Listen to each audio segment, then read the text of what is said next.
In today's episode, could you take that label off? Accept all returns and never make store goal. Got it. You want us to follow the exact times the app says? Okay, we're happy with the OT pay. So let's get started. Could you take that label off? So I work as a carer in a residential living complex.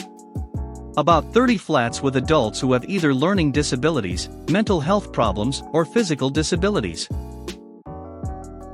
We had a party to celebrate coming out of lockdown. We all came together in the community area for a meal. I was responsible for about 5 residents, as well as helping out with the cooking and serving drinks. I was also responsible for giving them their medication. Like with any job, you have staff that do absolutely F*** all or the bare minimum. And if you have some staff who are not yet trained to administer medication, then it puts more strain on the staff who can, as we have to run around making sure everyone has their medication on time. Anyway, I'm cooking and shit, and this other member of staff is doing sweet F*** all on his phone next to a resident. This is bad enough on its own, as he should be interacting with the residents, and maybe even helping out the other staff with cooking and serving drinks. I have 5 residents who need medication, as they've now finished their meal, and it's going to take me about an hour. I've got to go to the meds cupboard and check off that it's the right time, right medication, right dosage, right administration route, and the right person. As soon as that's all satisfactory, I give them their medication, and I've got to make sure they take it, then go back to the meds cupboard and sign my name for each medication. Some of the medication is also kept in the resident's flat, so I had to go their flat and get it. This one medication is in a bottle, and I used up the last of it, and as I was in a rush, I left it next to the sink. There was already a pile of dishes next to the sink in the resident's flat, which the member of staff who was currently sat on their phone should already have done. The problem: I left the bottle next to the sink, which had a label on it with the resident's name, medication, dosage, etc. To dispose of it, you have to remove the label for confidentiality reasons. As I said, I was in a rush and didn't have time to stand there peeling the label off a little bit at a time, because it's those shitty paper stickers, and there was nothing abrasive to hand to scrub it off. Maybe I should have used a knife or stood there removing the label, but alas, I was rushed and I didn't. Later on, I go to give the residents some more medication before they went to bed. It's 10 p.m. and the resident isn't in bed yet, and this resident takes ages to get into bed, and if they don't get into bed, they will stay up all night in the armchair watching TV. Seriously, 7 a.m. the next morning they would still be sat bolt upright watching TV, and because this became a regular occurrence, the resident developed pressure sores and ulcers on their buttock, which, if you Google a few pictures, can be devastating. So it's really important they are prompted to bed.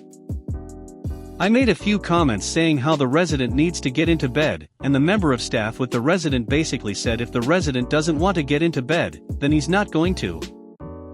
After I finished the medication, I was about to leave when he says to me, "Could you take that label off before you go?" Me, what? Staff, that bottle over there. Me, seriously? You just couldn't take off that one sticker? You've been here all evening.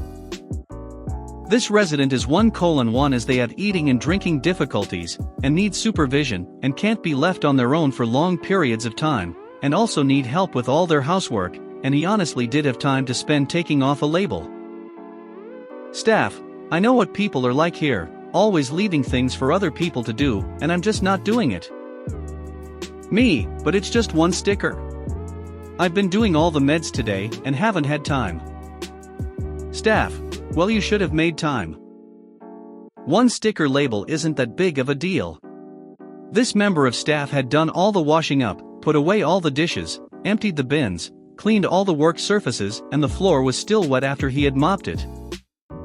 So, I stood there on the mopped floor, peeling that sticker off into really small pieces. Some I put onto the kitchen counter, and some may have accidentally fallen into the floor. Eventually I had removed the whole label, and had a pile to show for it. Then a different member of staff came in to ask me some questions about medication, so I left the flat to talk to him about it, leaving the pile on the kitchen counter and on the floor, with the empty bottle, not washed up either. Later on I saw him walking to the bins with the bottle, and a look through the residence window later on showed me he had picked up all the pieces of the sticker. Accept all returns and never make store goal. Got it. This happened over 4 years ago, but after telling a friend she suggested that I post here to share. I used to work for a retail company that was pretty small. They sold women's clothing. Since it was a pretty low volume location, their goals were often very low on some days, $800 to $1,200. We had very little foot traffic and this wasn't always an easy goal. This is important later. As many people in retail know, there are many returns that are made daily, and this can impact your goal at the end of the day. Also, many people make a living of buying things online at one price and repurchasing the same items online once they go on sale. Once they purchase the new items at the lower price, the shopper will come into the physical store to return all of the items from their initial online purchase. This is allowed and is a very well-known practice. It's pretty obvious to the cashier what's happening because there are multiple online receipts and large amounts of products being returned. This also is a long process and results in hundreds of dollars being returned. I had one woman who would do this constantly and everyone on our team knew what was going on when she came in with her huge bag of returns. Let's call her Maggie Lou. As an assistant manager, I would often attempt to salvage the return by suggesting new items for exchange so our store wouldn't take the hit of this large return. I guess this was very annoying to Maggie Lou and she would get physically annoyed every time I asked or suggested we could exchange her product for another size or find her a new outfit.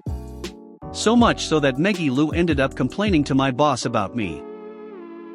After this complaint, my boss scolded me and told me to just accept all returns since it doesn't come out of my paycheck and all I needed to do was add all of the customer's info to the system so the company has a record of the return, the company will handle it from there.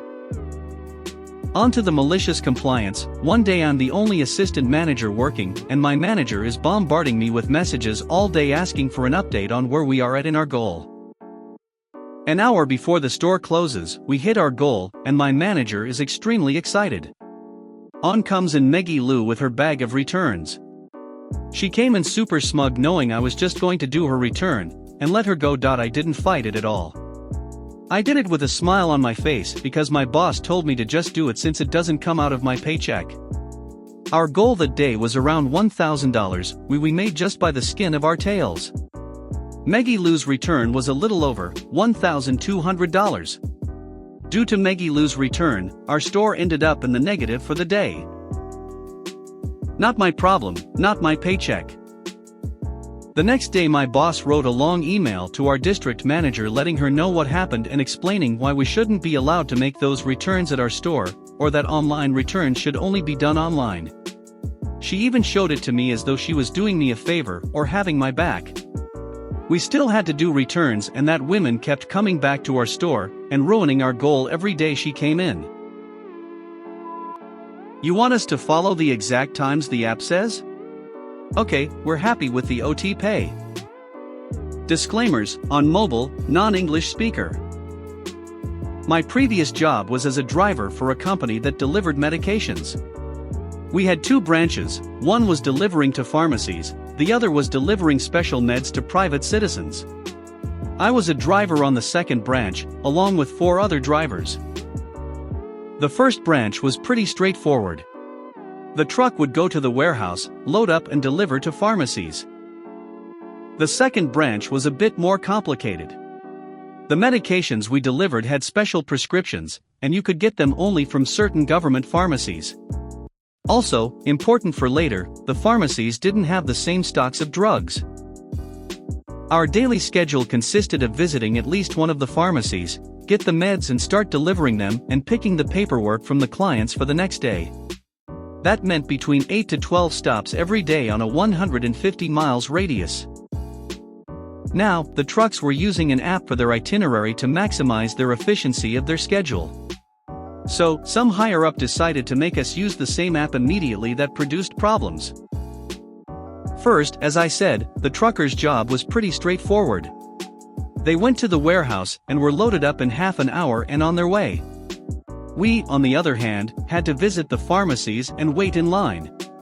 That could take between 5 minutes to 2 hours in each location.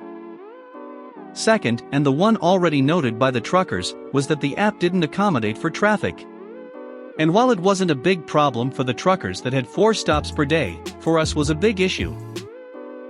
When it was first implemented as a test, we, the drivers, immediately saw our times starting to rise. The first week we used it, no driver finished with less than 90 minutes overtime a day. We talked about this to our manager and we got permission to not use it. 1 month later, word came down that we had to use the app and we had to follow the itinerary it provided. We expressed our complaints to our manager, but he couldn't do anything about it. The MC. Before the app, we started working at 7:40, gathered our paperwork and finding which pharmacy had what medications, so we could optimize our routes. The working hours were 8 to 1600 hours. Those 20 minutes were unpaid overtime, but we never asked for it. Now we started exactly at 8. We left the offices at 8:30 at best, from 7:50 before, and followed the exact route the app provided. That usually meant that instead of hitting the pharmacies just as they opened with the least amount of people waiting, we hit them in the middle of the day with a lot of waiting time. Instead of finishing our routes at 15:30 to 15:50, we finished at 17:30 at the earliest. The first department that got wind of the problem was accounting. They had 5 drivers going from about 3 hours a month of OT to 35 hours of OT. The higher UPS tried to weasel their way out of paying the OT, but when we mentioned that the labor department was in our routes, we got paid the OT. They kept the app running for another 2 months before they decided that it costed them too much money and canceled it, and we went back to our usual way of maximizing our routes. If you made it to the end of the video, thanks for watching. Don't forget to like, subscribe and share, and we will see you in the next video.